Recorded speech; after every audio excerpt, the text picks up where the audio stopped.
Hi everyone, my name is Charlie, and today's video is going to be about mental health in series and books, except the catch is we're discussing about fantasy and dystopian novels.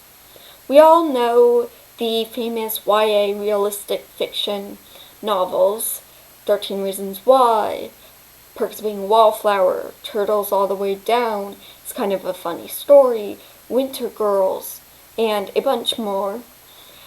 But what about fantasy novels?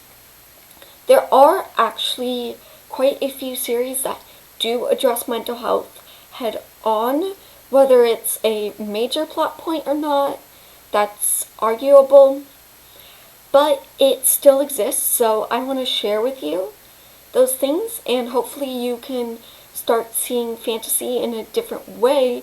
More importantly, hope that mental health becomes more integral in fantasy and dystopian books, because even though they're non-fiction, they are essentially still books about people.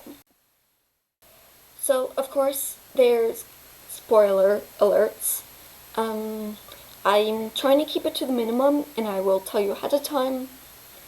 But yeah, and of course, we're dealing with suicide, depression, anxiety, all those things, which could be triggering. So again, if it's easily upsetting, don't watch this video.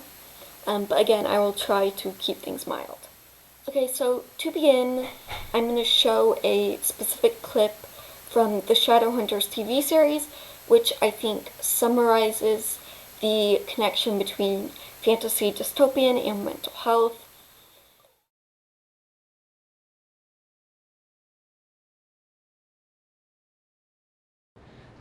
Alexander, I know things may seem bleak, but nothing was as devastating as seeing you standing on that ledge. It was the magic.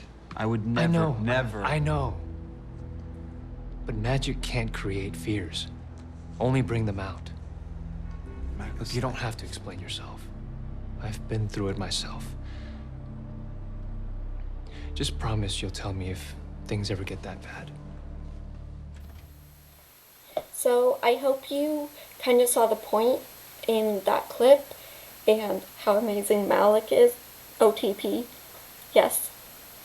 Magnus and Alec. Yay. Alright, to begin, the first clip character I'm going to focus on is Newt from the Maze Runner series. So, the scene appears in the prequel, Fever Code, or is a deleted scene from the final movie installment, Death Cure. I'm going to show you the movie clip just because I think it's a lot better, and reading the paragraph in Fever Code will be a bit longer, because most suicides in fantasy dystopian novels have to do with self-sacrifice for the greater good. However, in Newt's case, wow, spoiler, never mind, alright, no spoiler alert. But in this scene, it deals with emotions direct on and not necessarily greater picture of saving the world. Felt empty. And I couldn't hack that. Couldn't take it. So one morning I got up early and I snuck out into the maze. And I went and I found the tallest wall I could. And I climbed up there and I jumped off it.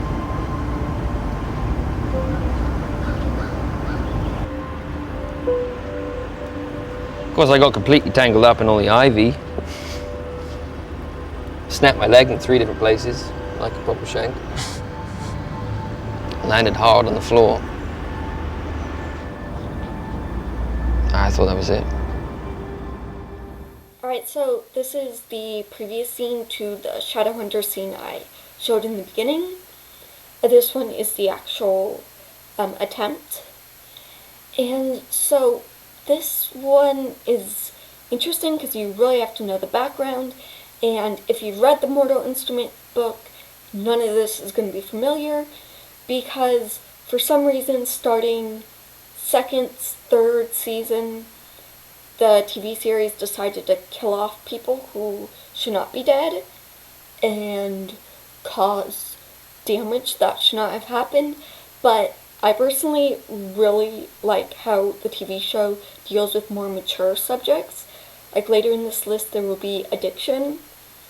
I just like these additions, makes it more relatable than the book series.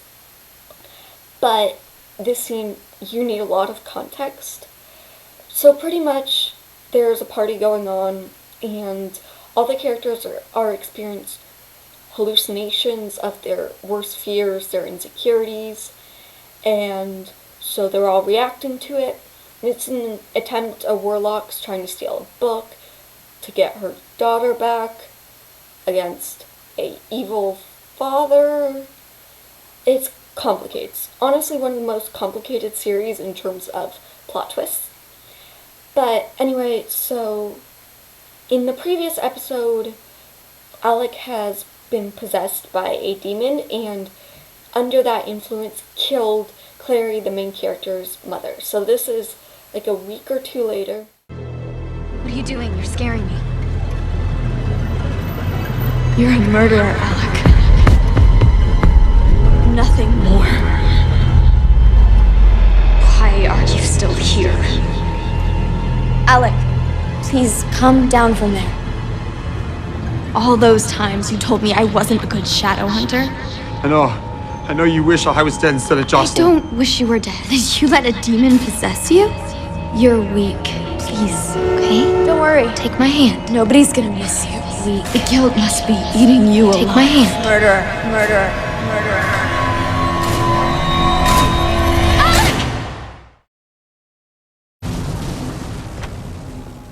I thought this was very interesting because it deals with guilt, and a lot of times suicides are related to guilt or irrationally blaming yourself.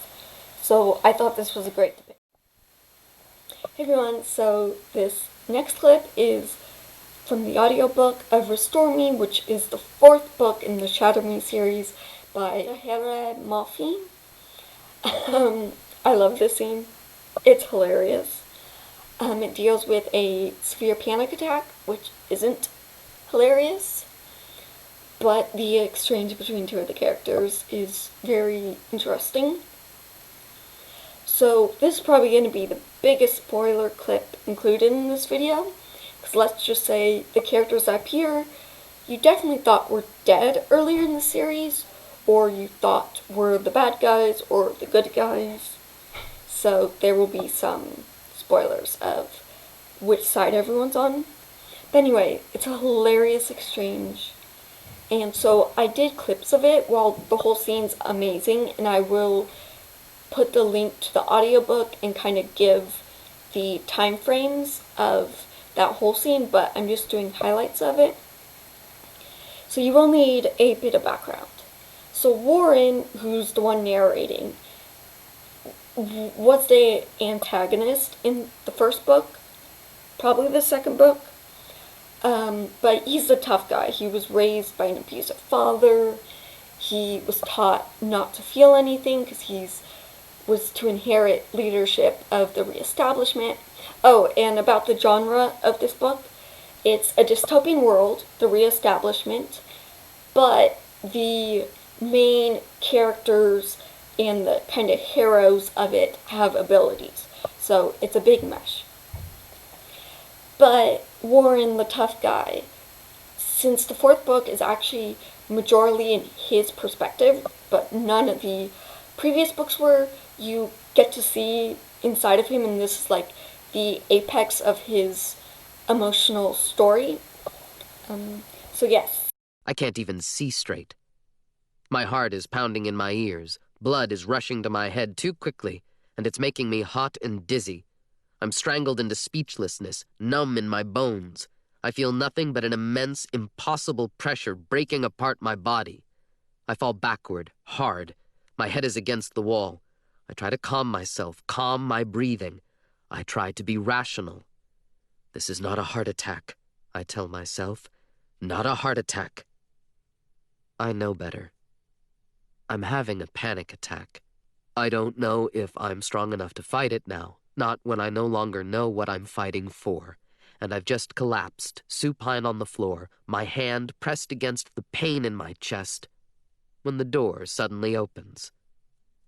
Bro, where are you? I just saw Juliet and she was freaking out, but she wouldn't tell me why. And I know your punk ass is probably hiding in here like a little... And then there he is, his boots right next to my head, staring at me. Hi, I say. It's all I can manage at the moment. Kenji is looking down at me, stunned. What in the fresh hell are you doing on the ground? Why aren't you wearing any clothes? And then, wait, were you crying? I close my eyes, pray to die. God, I hate him so much. I swallow hard. Please, leave. No. I hear the rustle of movement as he sits down beside me. What is this? He says, gesturing to my body. What's happening to you right now? Finally, I give up, open my eyes. I'm having a panic attack, you inconsiderate ass. I try to take a breath. And I'd really like some privacy. His eyebrows fly up. You're having a what now? Panic, I breathe. Attack. What the hell is that? I have medicine. In the bathroom. Please. He shoots me a strange look, but does as I ask. He returns in a moment with the right bottle, and I'm relieved. This it? I nod. I've never actually taken this medication before, but I've kept the prescription current at my medic's request, in case of emergencies. Now do you want to tell me what's going on here? Kenji is still staring at me, arms crossed against his chest. Or should I go ahead and assume you did something horrible and just beat the shit out of you? I feel so tired suddenly. A laugh builds in my chest, and I don't know where it's coming from. I manage to fight back the laugh, but fail to hide a stupid, inexplicable smile as I say, You should probably just beat the shit out of me.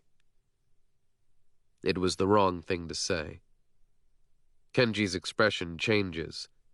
His eyes are suddenly, genuinely concerned.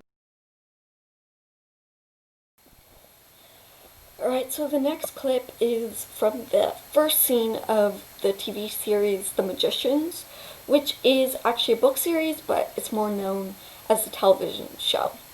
So, I personally love the show mainly because it's nicknamed a grown-up Hogwarts that's darker, because it's a wizarding school, graduate school, so I'm holding on hope since I already passed age 11 and know Hogwarts, but I'm only an undergraduate. Break bills, here I come.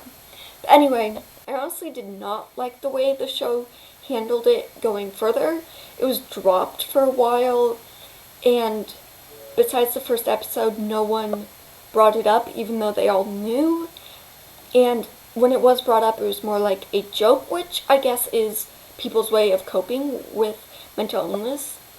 But I just thought it could have been better.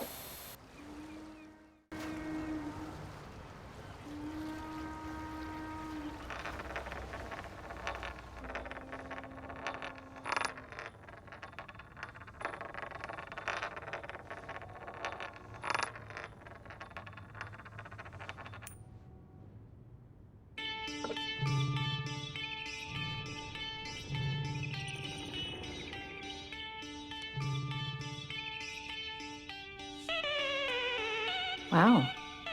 Nice trick.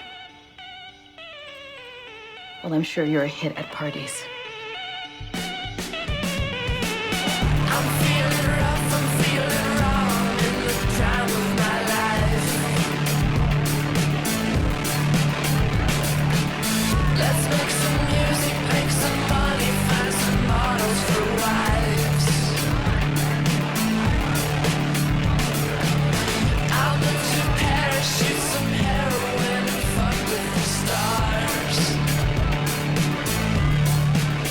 So, you think you're ready? I do. Why? I feel better. On admitting, you reported you couldn't concentrate, eat, get out of bed. You said the feeling of not belonging anywhere was overwhelming. It's not sleight of hand if you're going to use CGI. Well, I'm sorry, it's just that's insulting to anyone who's ever done any kind of close-up magic, so. And that you were the most useless person who ever lived. And now? You feel better?